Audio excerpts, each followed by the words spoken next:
সালামু আলাইকুম গাইস, কি অবস্থা সবার? আজকে আপনাদেরকে দেখাবো আমি কিভাবে খিচুড়ি রান্না করি আমার বন্ধুদের জন্য। প্রথমে তেল গরম করে দেবো, তারপর সেখানে দিয়ে দিলাম জিরা, এলাচি, দারচিনি, লবঙ্গ, সাথে সাথে দিয়ে দিলাম পেঁয়াজ কুচি, মরিচ, রসুন কুচি করা।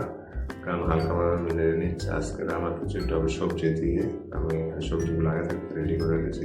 চিন্তা ছিল লাউ দেওয়া, কিন্তু গাছে এখন লাউ হয় নাই, তো তাই সবজি দিয়ে ট্রাই করবো আজকে। এখানে আমার মশলা কষানো হচ্ছে, আর চালগুলো আমি আগে থাকতে রেডি করে রেখেছি দিয়ে পাশে চাল সবজি।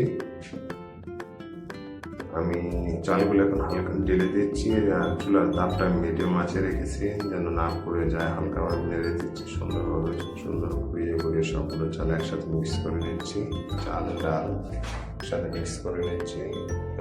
আমি মিডিয়াম আঁচে রেখেছি, আপনারা তাই করবেন।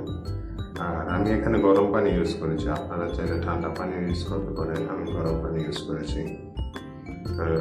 প্রায় আমার চালগুলো দেখেন এখানে একটু মোটা মোটা হয়ে যাচ্ছে, কিছুক্ষণের মধ্যে হয়তো হয়ে যাবে। এখন এখানে ঢেলে দিলাম আলু আর গাজর, ব্রকলিটা একটু পরে দেব। যখন দেখবো চালগুলো প্রায় 70% হয়ে গেছে, তখন ব্রকলি দিয়ে দেবো, কারণ ব্রকলি অনেক তাড়াতাড়ি সিদ্ধ হয়ে যায়। তাই এখন আমি হালকাভাবে নেড়ে দিচ্ছি, নেড়ে নেড়ে সবগুলো একসাথে মিক্স করে নিচ্ছি।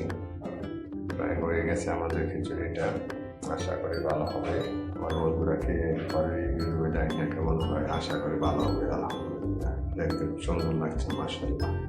এটা আমাদের ফাইনাল লুক খিচুড়ি। এখন কেমন হয়েছে বলুন তো আপনারা? সুন্দর।